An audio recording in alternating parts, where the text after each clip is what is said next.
All right, everybody, let's see here. I'm going to get rocking and rolling here. I have no idea. This is the first time I've ever done a screen share, and I don't really know or have any idea if it's working. So here's what I'm going to do. First, what I'm going to do is I want to give everybody a chance to get on here and get rocking and rolling. I am.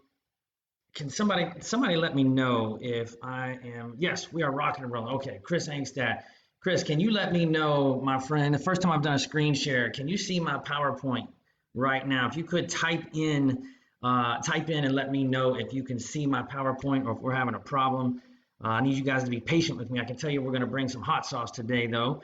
Let me jump back over here and see if Mr. Angstad is. Somebody type in the remarks for me if I am okay from a screen share perspective. It's the first time I've ever done a screen share on Facebook.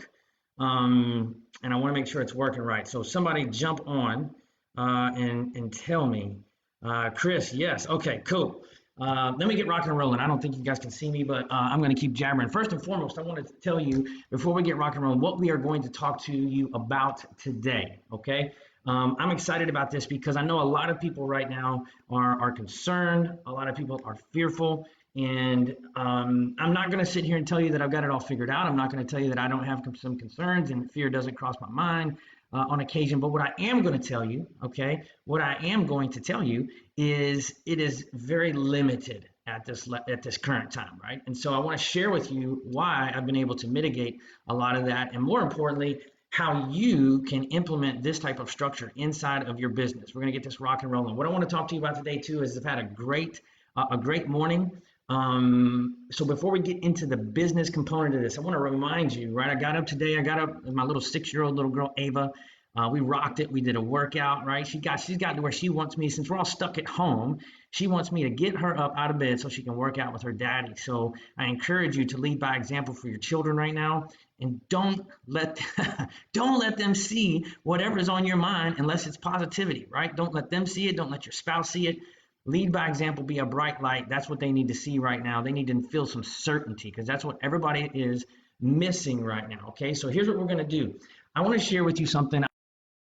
Our Collective Genius, which is a mastermind for the nation's leading investors. And what we do is we put them on the fast track to becoming visionary leaders that scale their business and give back. Okay, visionary leaders that scale their business, build wealth, and give back. And what we've been talking about for the last several years, literally over 2.5 years, is how to get ready and how to structure your business to be able to handle this type of black swan. Okay, and I'm going to give you 2 words. I've kind of been sharing this over the last couple of days, but before I get into the actual physical structure of this, I want to share with you why this is so important. Okay, and these are actual slides from recent meetings that we've had, and I can show you slides like this from 2.5 years ago, right? We have been banging the drum on how to prepare, position, and prosper for times like these, because everyone's saying, oh, I didn't expect it. You don't ever expect it. Nobody expected the coronavirus. Nobody expected the financial, downfall of 2008, even though your barber's running around claiming 19 grand on his or her taxes and has 22 rental properties, which they didn't put a red cent in, right? But nobody expected it. Nobody expected 9/11. You don't expect this to ever happen in your business. And so what do you have to do? You got to prepare for the unexpected. You have to expect the unexpected. And so what a lot of investors do, very talented people, right?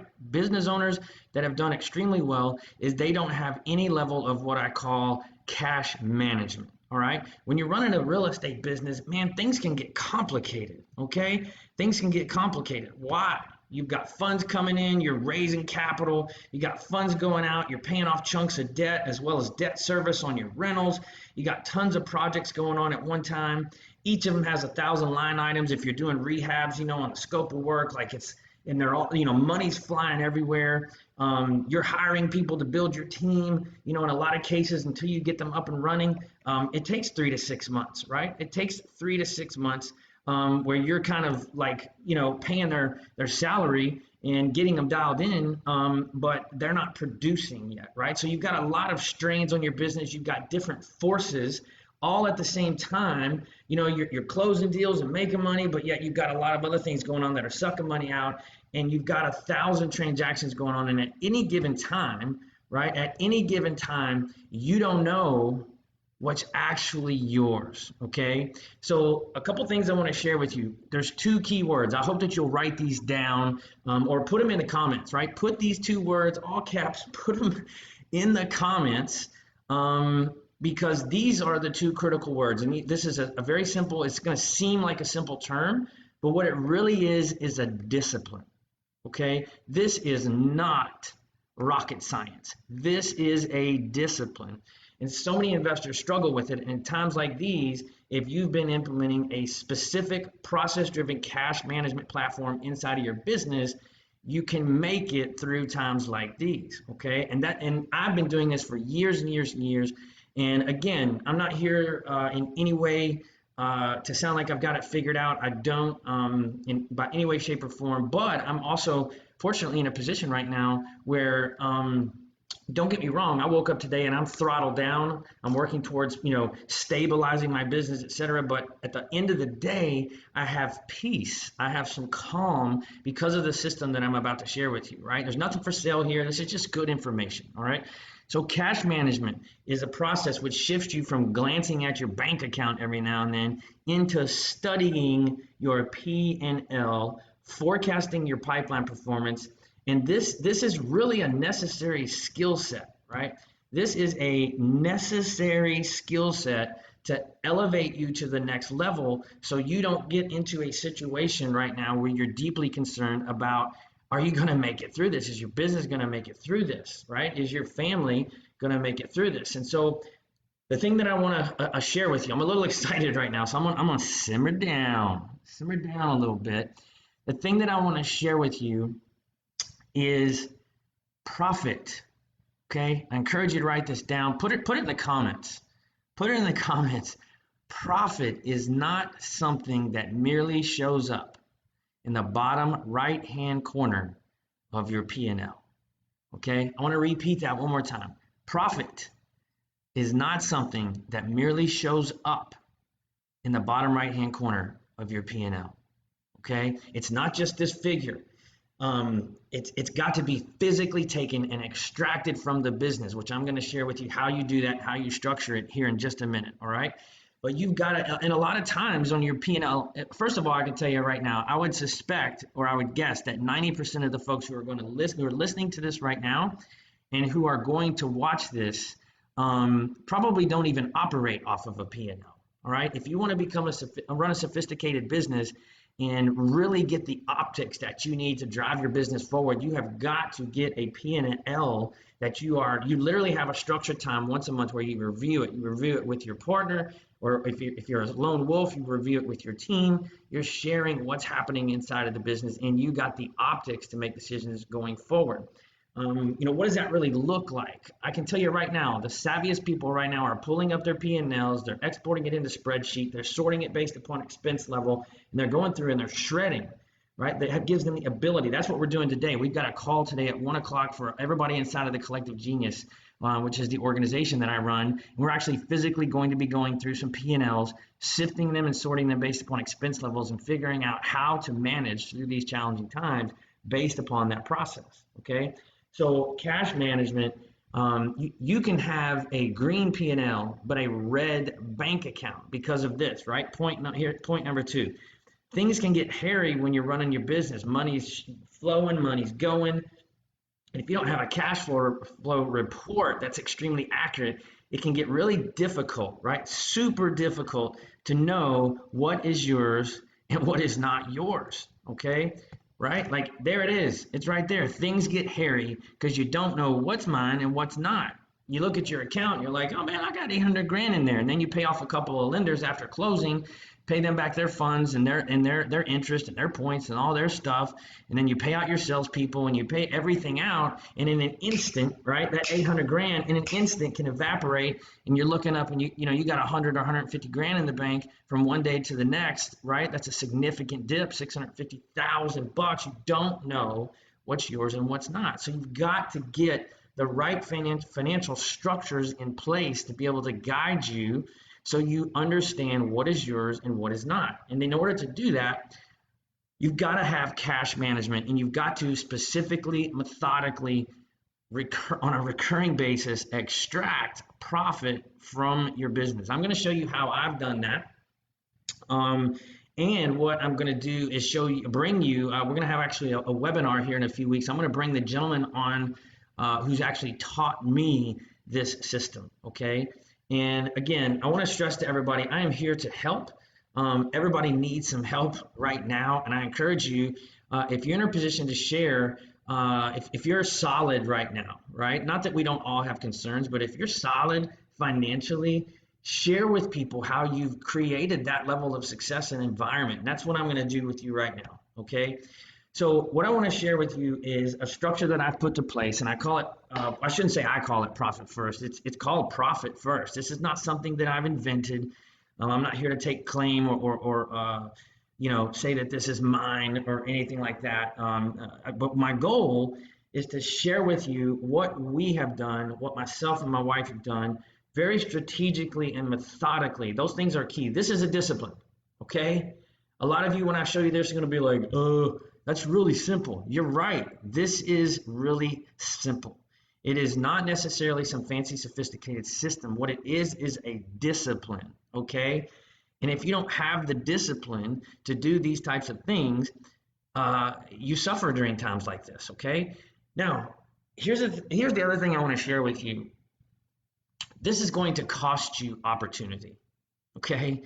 We've been on a bull run for the last 10 or 11 years, and there have been times when I've had to say no to what would have been very profitable deals because it would have violated this system and certain thresholds that I've put in place in this system, right? So I'm going to share with you a little bit about how that works, and I'm going to talk through you with it right now, all right?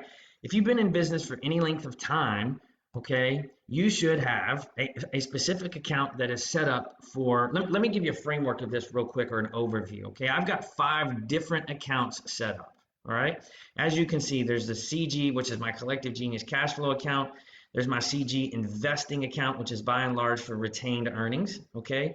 Retained earnings in the form of cash, at least from this perspective. There's other things on the balance sheet, but from this perspective, that's what this account, I can't highlight it, it's just a screenshot. But this second account right here called CG Investing account is by and large for retained earnings that I pull out of the business when the business is profitable.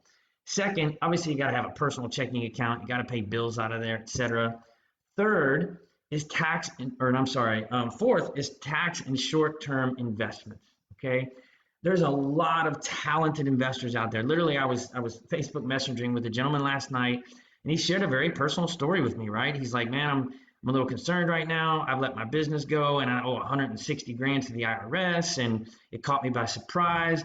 Listen, let's just keep it real, okay? Your tax bill doesn't catch you by surprise. You're driving blind at the wheel, all right? If you're paying attention, if you got your financial house in order, if you're reviewing your P&L, you should really have a true grip on what your taxes are. And more importantly, you need to monthly or quarterly, very methodically be setting aside profitability to be ready to pay for that tax bill. Okay, so that's what that account is for. And I'm going to give you some nuances of how I utilize each of these accounts as well here in a moment. And then finally, the 5th account, which you see over here in the bottom right-hand corner, is liquid cash hands off. Hands off is that is the Medley Family Fund. We're not getting kicked out of the house no matter what happens. In all caps, hands off. Okay, I'm going to slow it down. I'm going to repeat that one more time. In all caps, hands off. This account is not to be violated. It is not to be touched unless somebody declares a state of emergency. All right. So let's kind of go back through, and I want to explain each of these accounts and what you should do with them. For a lot of you, this I can assure you, the reason I set this up, all right, I want to tell you a little bit about my story. I hate not being able to, I don't know how to share my screen and share me on video, but at the same time, I would love to be able to see you guys. But here's the thing. In 2008, I was riding high. I was running a mortgage brokerage. I had 17 people working for me. We were pumping out 60 to 100 loans a month. It was shooting fish in a barrel. And I thought I was a hot shot. Okay, I thought I was a hot shot. The reality of it was the market shifted. I was in the right place and at the right time. Or I had been at the right place at the right time. And the market shifted and I realized I didn't know what I was doing, right? I was just shooting fish in a barrel, hand over fist, money, and I was spending it all. House, fancy houses, the boats, the big cars, you name it. I was being irresponsible and I didn't have any form or any structure of cash management inside my business. And I got punched in my mouth. I got black eyed, right in the nose, both black eyes, and I lost everything. I was 38 years old. I'm 48 years old right now. I lost everything. Okay. The marriage, the business, the house, the cars, you name it. I hit the reset button. Okay. Yeah, it still makes me a little bit emotional, but there's one thing I determined at that time is that that would not happen to me again. And that's God willing, right? None of us have control. The only thing we can do is try to manage some layers of control in our lives. But I vowed that that would never happen to me again, and I wanted to figure out how to prevent that. And this just something that I'm sharing with you right now. That's what it's all about. And so each of these accounts, if you're paying attention to your financials, if if you're not running your business off a checkbook P&L, which just means you're simply looking at your bank account, you need to understand, take a 3-month average and understand what do you need to maintain in your business from a cash flow system to operate it. That's really what this first account, the cash flow account, is for. All right. Once you have a baseline understanding of that and you understand the profitability of your business, which I get it, sometimes it's up and down on a month-to-month basis, but you need to understand your baselines for a 3 to 6 month period. And then you need to, on a routine basis, from a profitability standpoint, develop some level of systematic approach, whether it's a certain percentage of your operating account, or it's, hey, I'm going to take $1,000 or $2,000 off of every deal, and I'm going to put it over into my investing or my / retained earnings account, which is account number 2 down here in the bottom left-hand corner. All right. Now, what happens is methodically, month after month, when you look up in 6 months, a year, 3 years, 5 years, right? Here's what I want you to think about right now.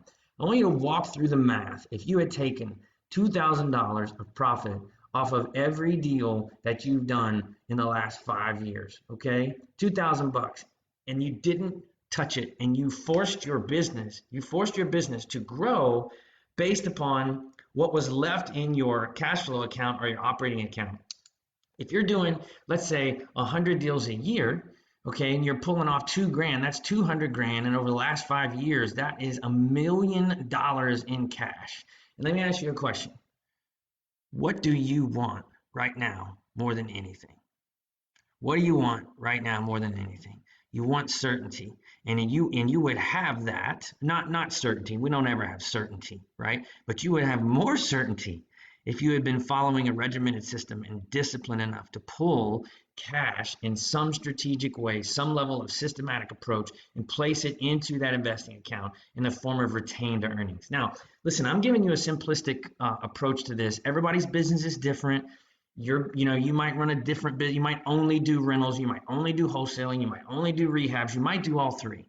The point is that you got to understand this is discipline that you place inside of your business, and it can be applied in every business. All right. The third account, which is in the top right-hand corner, this is simple. Personal checking account, you got to pay your bills. A certain amount of money's got to come out of your cash flow account from your operating business in the form of a salary per se, so you can pay your personal bills. This account right here, tax and short-term investments, off of every deal, what do you need to do? You need to take a percentage of profit off of every deal and put it into your tax and short-term investments account. The reason I call it tax and short-term investments account is, say for example, last year my tax bill was close to 400 grand. If I'm methodically putting almost 100 grand each quarter inside of that account, let's say I'm 2 quarters in and I've got 200 grand and somebody needs a 10-day loan on a project and it's super, super low risk. I can get in and out with super low risk. I may take that money, okay, put it out and get it back with some profit. That's not something I do often, but I'm telling you how these different accounts can be structured, okay? Finally, this account is critical, okay?